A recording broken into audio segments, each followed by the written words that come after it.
नमस्कार, मैं हूं आपके साथ प्रदीप आजाद और इस खास पेशकश में आपका स्वागत है। राजस्थान में अब गिनती होने लगी है कि आखिर किन किन जातियों के कितने कितने मतदाता हैं, वोटर्स कितने हैं। और इसकी वजह कि अगले साल राजस्थान में विधानसभा चुनाव होने हैं और विधानसभा चुनाव में किस जाति के लोगों को कितने टिकट बांटे जाएं, किस इलाके में किसको टिकट दिया जाए, उसकी भी अब मशक्कत शुरू हो चुकी है। दरअसल अक्सर कहा जाता है कि राजनीति में कास्टिज्म जो होता है वो काफी अहम हो जाता है, लेकिन हाल ही में सूबे के मुखिया अशोक गहलोत ने भरतपुर के नदबई में एक कार्यक्रम में जिस तरीके से अपनी बात को रखा, वो मसला काफी चर्चाओं में है। और जहां उन्होंने सीधे तौर पर कहा कि कोई भी सीएम जाति वगैरह की वजह से नहीं बनता है, पब्लिक की मोहब्बत जरूरी है, पब्लिक का प्यार जरूरी है। उन्होंने सीधे तौर पर कहा कि अपनी जाति से राजस्थान में वो अकेले विधायक हैं। हालांकि मसला नया नहीं, पहले भी कई बार इस तरह की बातें हुई हैं और यह भी कोई नई बात नहीं कि चाहे बयानों में कितना ही कह दिया जाए कि हम जातवाद पर भरोसा नहीं करते, विश्वास नहीं करते, लेकिन जब राजनीति अपने पूरे शबाब पर होती है और चुनाव करीब होते हैं तो फिर जातियों की गणनाएं भी शुरू कर दी जाती है। आखिर क्या है पूरी कहानी और क्या है इस समय जातिवाद का फैक्टर इन राजस्थान, आज इसी मुद्दे पर चर्चा होगी। और चर्चा के लिए हमारे साथ मौजूद हैं बच्चू सिंह बैसला, जो सामाजिक कार्यकर्ता भी हैं और अपने समाज के लिए काफ़ी काम भी करते रहते हैं। बच्चू सिंह जी, बहुत बहुत स्वागत है हमारे साथ जुड़ने के लिए। किस तरीके से जो गहलोत साहब का जो बयान एक दिन पहले जो सामने आया, और क्या आप मानते हैं कि वाकई जातियां किसी भी चुनाव में अपना वजूद रखती है या नहीं रखती है? क्या क्या मानते हैं आप? नमस्कार प्रदीप जी, मेरा तो एक ही कहना है कि ये मुख्यमंत्री जी को पता नहीं क्या हो गया, इतने अपने आप को जादूगर और बड़े सुलझे हुए व्यक्तित्व के धनी हैं। मैं उनको बहुत अच्छा व्यक्तित्व का इंसान समझता हूँ, मुख्यमंत्री से भी हट करके। लेकिन पता नहीं क्या हो गया है, वो आज कहते हैं, अभी हाल ही में भरतपुर में जब नदबई में एक पंचायत होती है, जोगिंदर अवाना भी गुर्जर समाज के विधायक हैं, जिनसे एक बड़ी रैली का आयोजन करवाते हैं, प्रायोजन करवाते हैं। और उस प्रायोजन में जाकर के वो जब ये बोलते हैं कि कोई व्यक्ति जाति के आधार पर मुख्यमंत्री नहीं बनता है, लेकिन मुख्यमंत्री जी मैं आपसे ये भी पूछना चाहता हूं कि कोई व्यक्ति जाति के आधार पर मुख्यमंत्री तो नहीं बनता है, मैं मानता हूं आपकी बात को, लेकिन कि जाति के आधार पर मुख्यमंत्री बनने से भी नहीं रोका जाता है, यह भी आपको समझना होगा। ये कौन समझेगा? इस बात को भी समझने की आवश्यकता है कि जाति के आधार पर मुख्यमंत्री तो नहीं बनता, पर जाति के आधार पर मुख्यमंत्री बनने से भी नहीं रोका जाता, यह भी आपको समझने की आवश्यकता है। और ये 36 कौम समझ रही है, गुर्जर समाज भी समझ रहा है इस बात को। और कहां आप बात कर रहे हैं कि जाति के आधार पर मुख्यमंत्री नहीं बनता, वो आप वहीं उसी जाति के एक विधायक को कह करके और एक रैली करवाते हैं और उस जाति को बैलेंस करने का काम करते हैं। ये कोई बात आपकी जमती नहीं है, आपको थोड़ा बहुत समझना चाहिए। कोई बयान देने से पहले सोचो, जरा सा बात करो। कोई व्यक्ति कहता है कि जाति आधारित राजनीति नहीं होती है, किसी भी दल की बात हो, लेकिन प्रदीप भाई मैं आपको कहना चाहता हूं कि बिना जातियों के भी राजनीति संभव नहीं है। चाहे वो कोई भी राजनीतिक दल हो, बिना जाति के भी राजनीति नहीं कर सकते। जब वो सोशल इंजीनियरिंग कहते हैं, उसको क्या कहते हैं? उसको सोशल इंजीनियरिंग को क्या कहते हैं? मैं पूछना चाहता हूं उन लोगों से, ऐसा जो बात करते हैं इस तरह की, उनको सीधा सीधा पूछना चाहता हूं कि जातिवादी के आधार पर राजनीति नहीं होती, सोशल इंजीनियरिंग के आधार पर राजनीति होती है। सोशल इंजीनियरिंग का हिंदी रूपांतरण क्या होता है, ये बताने का प्रयास करेंगे? जरा आप लोगों को समझने की जरूरत है। इस तरह की बात करके आप अपने किसी बातों को लोगों को घुमा नहीं सकते, लोगों को बेवकूफ नहीं बना सकते। और कोई भी समय कोई भी व्यक्ति, आपने कहा वहां पर बयान दिया, बड़े बड़े जोर जोर से आपने शोर के साथ, आपने आवाज के साथ, कि जाट भी समाज का वो नहीं हो सकता, राजपूत नहीं हो सकता, गुर्जर नहीं हो सकता, ऐसा नहीं हो सकता, वैसा नहीं हो सकता। ये इतनी सारी बातें घुमा फिरा के करने की आवश्यकता क्या पड़ गई मुख्यमंत्री जी? आप 3 बार इस प्रदेश के मुख्यमंत्री बने हो, आपको आज भी समझ में नहीं आ रही है बात के जाति के बगैर नहीं तो इसके पीछे वजह क्या है, क्यों कहा? इसके पीछे वजह सचिन पायलट। उसका कारण है कि सचिन पायलट का दोष है कि वो गुजर है। उसको मुख्यमंत्री बनने से रोका ही इस आधार पर जा रहा है कि वो गुजर है। अच्छा, ये एक मेन कारण है, क्योंकि मेरे से छुपी छुपी बात नहीं होती। मैं टू द फ्रैंक खुली बात करना चाहता हूं। किसी को अच्छी लगे बुरी लगे वो उसका विषय है, लेकिन मेरे को जो मेरा मन कहता है मुझे वो बात बताने की जरूरत है। आम व्यक्ति को, आम समाज के आखिरी पंक्ति पर बैठे व्यक्ति को मुझे ये बताने की जरूरत है कि सच्चाई क्या है। और सच्चाई पर प्रकाश अब नहीं डालेंगे तो कब डालेंगे? वो जिंदगी जीवन की सच्चाई जो है लोगों को सोचने और समझने के लिए मजबूर कर रहे हैं ये राजनीतिक दल के मुखिया, चाहे मुख्यमंत्री हो या और कोई व्यक्ति हो। इस बातों के लिए खुद सोचने के लिए अवेयर कर रहे हैं। नहीं तो वो क्या इसलिए कह रहे हैं कि अच्छा आज नहीं तो कल फिर किसी व्यक्ति जात का मुख्यमंत्री तो कोई ना कोई जात का ही व्यक्ति बनेगा ना। वो किसी ना किसी जाति में जन्म लिया होगा ना, चाहे वो जाट हो, चाहे गुजर हो, चाहे राजपूत हो। लेकिन आप ये कहते हो कि मैं मेरी जाति का एक एमएलए हूं, ये भी आप बहुत सरासर झूठ बोलते हो। प्रदेश की जनता को गुमराह कर रहे हो। कितने कुशवा आपके जो है सैनी समाज के विधायक हैं विधानसभा में अभी? क्या एक ही है? मैं तो नहीं मानता ऐसा। और भी हैं, अन्य दलों से भी है, और पहले भी रहे हैं, इससे पहले भी रहे हैं। लेकिन क्योंकि आप जादूगरी करने में, आप अपने आप को स्वयं जादूगर बोलते हो, आप अपने आप को जादूगर कहते हो कि मुझसे बड़ा जादूगर कोई है ही नहीं, तो आप अपनी जादूगरी करके बन रहे हो मुख्यमंत्री, इसका मतलब। लेकिन मुख्यमंत्री जी ये केवल आप बन गए, आज बन लिए, कल बन लिए, 3 बार बन लिए। अब आगे की आप सपने सोच लो जिंदगी में। ये जादूगरी परमानेंट चलने वाली नहीं है आपकी। नहीं, लेकिन इसको सोचना पड़ेगा। वजह आप ये कह रहे हैं कि ये सचिन पायलट को सीएम नहीं बनाना चाहते, नहीं बनने देना। उनकी सिर्फ और सिर्फ केवल उनके स्पीच में इस तरह की बात निकलना और बार बार निकलना प्रदीप भाई, और क्या बताती है ये राजस्थान की आम जनता, राजस्थान का आम गुजर, हर समाज का व्यक्ति, बच्चा बच्चा समझ रहा है कि उनका ये बोलने का मतलब क्या है। हर बार कहते हैं, आप बड़े बड़े लोग कहते हैं कि मैं फलाने इंदिरा जी के समय सरकार में मंत्री रहा, मैं राजीव जी के समय मंत्री रहा। अरे कौन क्या रहा, कौन क्या नहीं रहा? आप बड़े बड़े लोगों के इंटरव्यू लेते हैं प्रदेश में, बड़े बड़े कद्दावर व्यक्ति, कद के व्यक्तियों के आपने इंटरव्यू लिए, लेकिन क्या आप ऐसा कहेंगे? ये क्या शोभा देता है, क्या ओछी मानसिकता का परिचय देता है प्रदीप भाई? ये समझने की जरूरत है। और ये मैं और आप नहीं, इस राजस्थान की धरती पे आम कोने कोने में बैठा, पूरब से लेकर पश्चिम, उत्तर से लेकर दक्षिण तक आम व्यक्ति समझ रहा है इस बात को कि ये क्या कहना चाहते हैं जातिवादी की, कि जाति के आधार पर कोई मुख्यमंत्री नहीं बनता है। क्या कहना चाहते हैं? किसी भी व्यक्ति को जो मुख्यमंत्री बनेगा, 36 कौम के लोग विधायक जो बहुमत देंगे जिस दल को, उस पार्टी का नेतृत्व फैसला लेगा, वो मुख्यमंत्री बनता है। वो जाति का किसी ना किसी का जरूर होता है, ऐसा भी नहीं होता कि वो किसी जाति का नहीं होता। लेकिन केवल आप इस आधार पर भी नहीं कह सकते, इस आधार पर भी नहीं रोक सकते कि किसी विशेष जाति वर्ग का व्यक्ति मुख्यमंत्री नहीं बन सकता। यह भी बात कहीं समझने वाली बात है, और गुर्जर समाज को भी यह विशेष मंथन और चिंतन करने के लिए मजबूर करने वाला विषय है। नहीं तो क्या गुर्जर होना ही उसका गुनाह है कि मुख्यमंत्री? लेकिन मुख्यमंत्री जो है वो गुर्जर समाज से नाराज तो है नहीं, क्योंकि जोगिंदर रवाना भी तो आपके समाज से आते हैं। मैं आपको वही कह रहा हूं कि एक तरफ तो वो कह रहे हैं कि मुख्यमंत्री किसी जाति के आधार पर नहीं बनता है, एक तरफ उसी जाति को साधने के लिए एक उसी जाति के विधायक को लेकर और वहां बड़ी रैली करवा रहे हैं बैलेंस करने के लिए। क्यों जा रहे हैं उनकी मुख्यमंत्री, उनकी गुर्जर समाज की मीटिंग क्यों करवा रहे हैं? क्यों बड़ा रैला करवा रहे हैं कि मैं भी गुर्जर हूं, मैं देखो मेरी सर्वमान्यता है?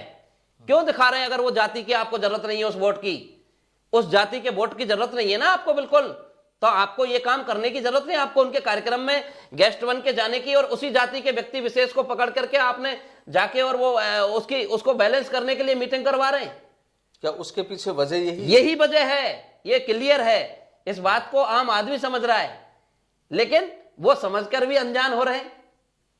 ये विषय मेरे समझ से परे है, मतलब मैं समझता नहीं क्या समझ रहे हैं वो, क्या अपने मन में क्या समझ के बैठे हैं, आई डोंट नो, मैं नहीं समझता इस बात को। लेकिन आम आदमी जरूर समझ रहा है, और गुर्जर समाज भी समझ रहा है, हर व्यक्ति समझ रहा है, जो छोटे से छोटा आम व्यक्ति बैठा हुआ है। तो आप क्या ये कहना चाह रहे हैं कि इसके पीछे सचिन पायलट को अलग करना भी है? बिल्कुल है। ये उनको जब ये इस तरह का काम कर रहे हैं कि उसी जाति के व्यक्ति को कहते हैं जाति के आधार पर मुख्यमंत्री नहीं तय होता, बिल्कुल नहीं होता, मैं सहमत हूं। लेकिन क्या जाति के आधार पर मुख्यमंत्री बनने से रोकने देना, यह भी कोई बात है?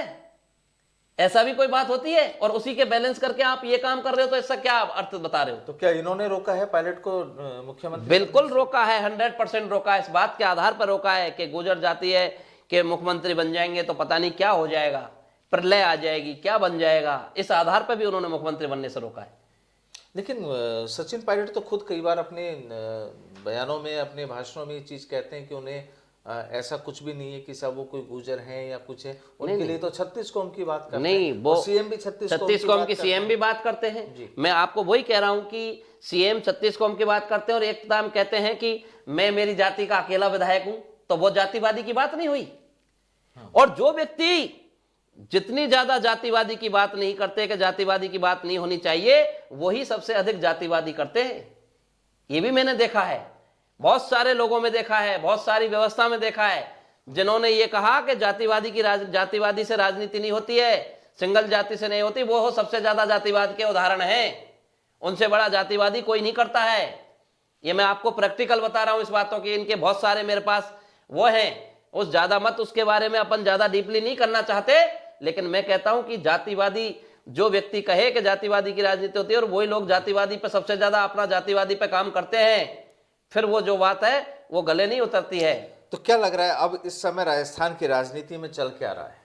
राजस्थान की राजनीति में कुछ नहीं चल रहा है, सिर्फ ये चल रहा है कि अब 4 साल गए, मुख्यमंत्री बने हुए हैं अशोक गहलोत जी, कोई दिक्कत नहीं है, सब जनता देख रही है, कुछ होना जाना नहीं है। जनता ने तय कर लिया कि अब कहानी खत्म है इनकी, अब ये जो है जाने वाले हैं, अब ये कुछ भी कर लो, किसी को मुख्यमंत्री बदल लो, किसी को और कुछ बना लो। इन्होंने तो पीएचडी लिख दी पूरे राजस्थान का इतिहास को मटिया मैदान करने का। इस राजस्थान के अंदर मैं कह रहा हूं कि जितनी कहते हैं ना हद पार करने की पराकाष्ठा भी क्रॉस कर चुके हैं ये लोग। इस सरकार की पराकाष्ठा ऐसी हो गई है प्रदीप भाई, डेली पेपर चोरी हो रहे हैं, एक भी पेपर ऐसा अछूता नहीं हो रहा है अनटच जो कि बिना चोरी के जो पेपर आउट नहीं हो रहा है। पेपर आउट करने की इतिहास बना चुकी है सरकार। इससे ज्यादा और क्या बेइंतहा होगी इस सरकार की। राहुल गांधी भी राजस्थान को काफी मजबूती देके गए, चर्चाएं ऐसी भी हैं। कुछ भी नहीं देके गए, उससे कोई मजबूती नहीं होती है। सरकार काम करने पर डिपेंड होता है। राष्ट्र का नेतृत्व क्या करता है क्या नहीं करता है, प्रदेश की जनता प्रदेश को देखती है। आपको पता है ये बात अच्छे से भली भांति। हाल ही में जब उस समय विधानसभा का चुनाव हुआ, प्रदेश में सरकार आई इनकी, और लोकसभा आते ही 25 के 25 सांसद देश के चुन के गए। जनता क्या देखती है कि अशोक गहलोत सरकार ने इस 4 साल में क्या किया। 4 साल के अंदर जंगल राज, कुशासन और भ्रष्टाचार की जो इंतहा है वो हद पार करने की इसने पराकाष्ठा पार की है। और जो गरीब बच्चे बेचारे अपनी तैयारी करते हैं, भविष्य को तलाश रहे हैं कि मुझे कोई सरकारी नौकरी मिलेगी, किसी परीक्षा में पेपर देके होगा, वो पेपर सारे आउट हो रहे हैं। पेपर आउट होने की भी एक लिमिट पार हो गई। कभी किसी से एक आध मिस हो जाता है, अलग बात है, सरकार में ऐसे काम हो जाते हैं, प्रशासन की व्यवस्था में, लेकिन यहां तो ऐसा कोई पेपर ही नहीं हो रहा जिसका पेपर आउट नहीं हो रहा। तो जिम्मेदार कौन है? जिम्मेदार सरकार है, अशोक गहलोत सरकार है, मुख्यमंत्री है स्वयं। इस सब का प्रचार। दूसरा, गवर्नमेंट लोगों के हाथ में से हटा के प्राइवेट लोगों से परीक्षा बंटवा रहे हो। प्राइवेट लोगों को आप आपके जो परीक्षा रखने के लिए वो केंद्र बनाए, उनके इंचार्ज आप प्राइवेट लोगों को नियुक्ति दे रहे हो।